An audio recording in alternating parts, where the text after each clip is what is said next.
Welcome to your anger management facilitator training. My name is Desiree Cochran-Norfolk. I have a master's in addiction counseling and I am certified by the Georgia Addiction Counselors Association as a certified clinical supervisor, certified master addiction counselor, and a CAC2. I'm also certified by NADAC as an SAP, and I am certified as an anger management specialist and family violence intervention program facilitator. In lesson 1, we're going to be talking of just an introduction and standards for anger management facilitators. So in this session, we're going to explore the professional standards, the ethical guidelines, and the foundational knowledge that's required for the facilitators. So this lesson really just sets the stage for the rest of the training by ensuring that you really understand the expectations of this role. So the purpose of this training is really twofold. So we want to help equip facilitators with the knowledge and the skills to deliver effective anger management services, and also to verify that each facilitator meets the professional standards. So courts and probation and treatment agencies really rely on facilitators to provide interventions that truly reduce the risk and improve client outcomes. So verification ensures that the services are credible, and also that they're consistent and evidence-based. Facilitators are not just group leaders, they're guides, they're educators, and they're models for a healthy emotional regulation. So the facilitator role really just involves teaching coping strategies and addressing some of that distorted thinking that the clients have, and also creating a safe space for the clients to grow. And this is going to require a lot of professionalism on our part and strong communication, and also the ability to manage group dynamics. And above all, facilitators should inspire clients to take responsibility for their choices. So facilitators must operate within a framework of professional and ethical standards, and that's going to include maintaining confidentiality. We also want to respect our client's dignity, and we also want to adhere to any state or organizational requirements. So boundaries are going to be the key here. So the facilitators have to avoid any dual relationships. So what I mean by dual relationships is I can't have you clean my car, I can't purchase your book that you wrote. It would just be inappropriate.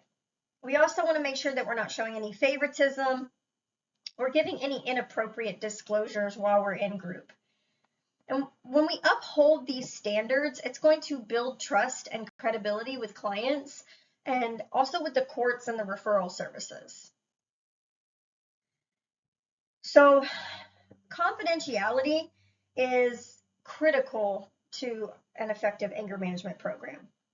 Clients have to feel safe sharing these experiences without fear of being judged or exposed to anyone. But facilitators also have to explain those limits of confidentiality. So for example, if you are a mandated reporter, we have to tell them that we are mandated to report any abuse or threats of harm or any court-ordered information sharing. So transparency about those limits from the very beginning is going to help establish the trust while also protecting any like legal or ethical obligations that we may have. A lot of states and professional bodies have pretty specific requirements for anger management programs, including the curriculum content and also the facilitator qualifications and the documentation standards that you have to uphold. So as a facilitator, it's your responsibility to stay informed about these requirements.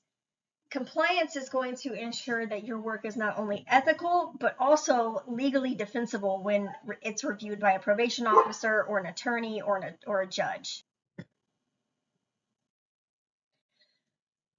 So effective facilitators are going to recognize that anger is influenced by culture. It's also influenced by family systems and their trauma history and biological influences, and a culturally responsive and trauma-informed facilitation is just going to ensure that the interventions are respectful and they're relevant to each participant. So by being mindful of these factors, as a facilitator, we can avoid re-traumatizing and really just foster an environment of empathy and understanding. So accountability is going to be central to our role. As a facilitator, we have to maintain accurate records. We have to attend supervision if that's required, and also engage in ongoing professional development. So we need to do some self-reflection and get feedback from peers or supervisors, and that's going to help to ensure that we are continuously improving. Verification is not like a one-time event, but it's an ongoing commitment to just being excellent. So in this lesson, we kind of reviewed the purpose of facilitator verification, ethical and professional standards, confidentiality, state requirements, cultural awareness, and also accountability. And these are just the foundations of effective anger management facilitation.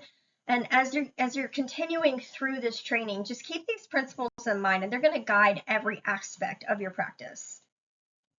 So to close this session, just consider some of the following. And you can even put it in the comment section below, but what professional standards do you already follow in your current work? And how will you handle situations where confidentiality has legal or ethical limits? And how can you ensure cultural and trauma-informed sensitivity in your groups? Reflecting on these questions is going to help you connect today's content to your real-world practice.